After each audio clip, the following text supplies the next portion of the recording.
One of the biggest problems I see with young men is they don't have an exciting or vibrant life. They're in their mom's basement working 3 to 5 hours, building a business, going to the gym, and yet it seems like the rest of the time they're just rotting away. And I'm Maxwell, and I help teach young men find purpose and self improvement. And something I've done before is, even though I'm making so much progress, waking up early, putting in 5 hours of deep work, preparing for another video or editing or building a landing page or a business, the rest of my day seems so boring and lackluster. When you stay at home, you become manic, almost insane, to be refined to a box. You feel like you're not making any progress or going anywhere in life. You have no desire or motivation to pursue your hobbies or your passions. So something I realized is we need to get out there.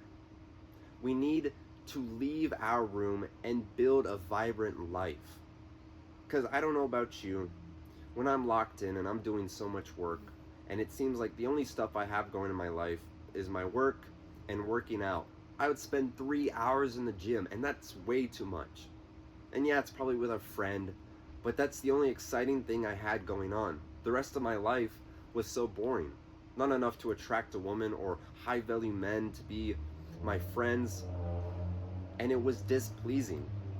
When I got told to go grocery shopping or do that social obligation, I was excited because I was finally living life and not just putting in the hours. So before I get into the actual steps, I want to say you need a little bit of money to do this. At the end of the video, I'll give some examples to make your life more fruitful and exciting without any need for money.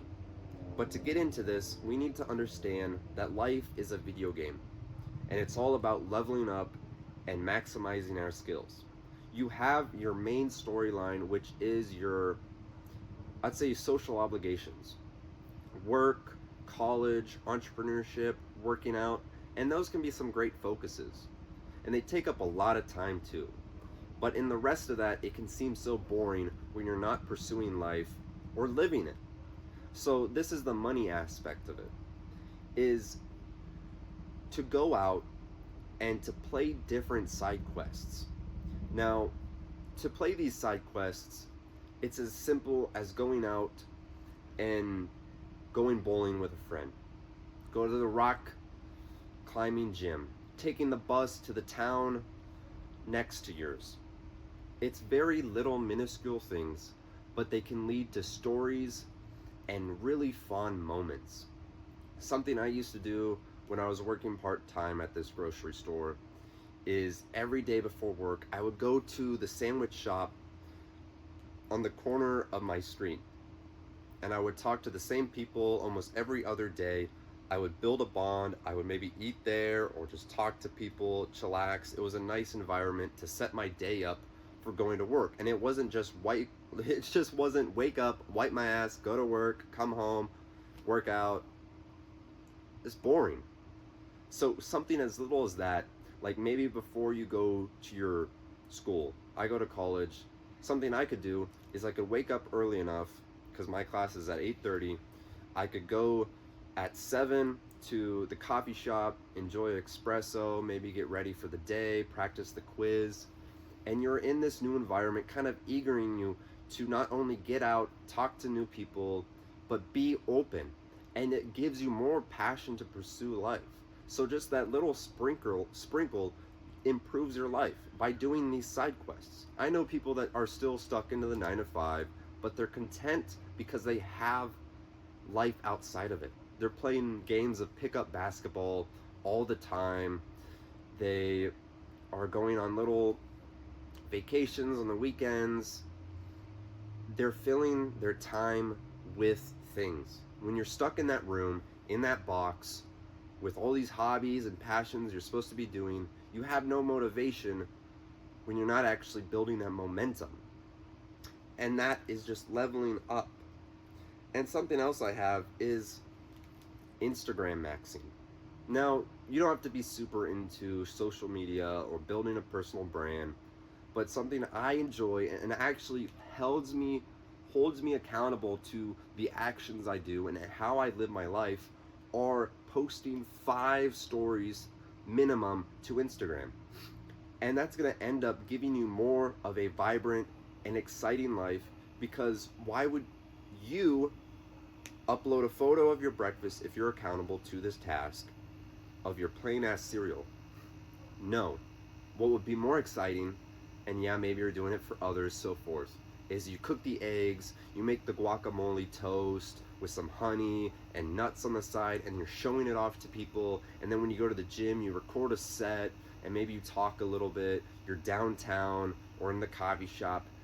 Not only are you making your life seem more vibrant to other people, you're actually held accountable to go out there and do that stuff to be Instagram worthy. And that is a whole nother ballpark, because they're going to end up, the downsides to doing this is people are going to be messaging you, jealous, they want to come into your life, women are DMing you, you're building more of a social status, and that can easily be put into a personal brand and make you more money. There's really no downside. So that's something I've been doing, is holding myself accountable to the type of life that I want to live. And it builds this momentum, this snowball effect, where it's slowly rolling and getting bigger and bigger. So when I'm done with this video, and I know I have homework to do, I am so more motivated to do it, because my entire day has been spended deep work. Oh, I have all this stuff I have to do around town. I'm recording it, I'm posting it, I have a video that I'm doing right now, and then I have so much more stuff to do. It's only going to propel me more in the hobbies and passions I'm doing. And when I look at it in a video game, when I'm practicing my Spanish and I'm going out, guess what? I could push myself to speak Spanish to someone, or have more emphasis in the gym when I have to post it. Now, if you don't want to do the posting part, that's completely fine. It's just understanding that it is so easy to finally get out of the house and just take a walk. The amount of relief and stress that is pushed off of you is amazing. Because like at the beginning of this video, when I told you that there's times in my life where I was just so focused on work, that was a period very, what's the word? I just went through a period like that. I had a surgery where I couldn't work out for 5 weeks. That's 5 weeks with one of the biggest things I would spend my time with. I would do the deep work, I would work out, and that would propel me to do so much more throughout the day. And when I just do the deep work and stay at the house because of my recovery, it's like, what else am I doing? And you have to become this vibrant magnet to then start inviting friends to go out, to just spend a little bit of money for a coffee every day. But instead, you're living life, and you're not just stuck on the main grind and hustle that is so boring if you don't have more of an incentive to do it. So if you're struggling with making your life more exciting, it's really mind-blowing, but you have to get out there and start living. So hopefully these tips and tricks have given you a kind of an idea on how you can actually go and take these actual steps, because the only downside of doing this is, sure, maybe you spend 20 bucks more per week. It's no big deal, but you're going to be attracting more people, meeting new people, having stories, and living. My entire business is built off myself. If I'm not outside living and learning things to tell you all, I would run out of things. So go out there, go take a walk for your first step, no pun intended, and then go make that vibrant life that you want. I'm Maxwell. I help teach young men find purpose in life. I appreciate if you like and subscribe, comment down below, and I'll see you in the next video.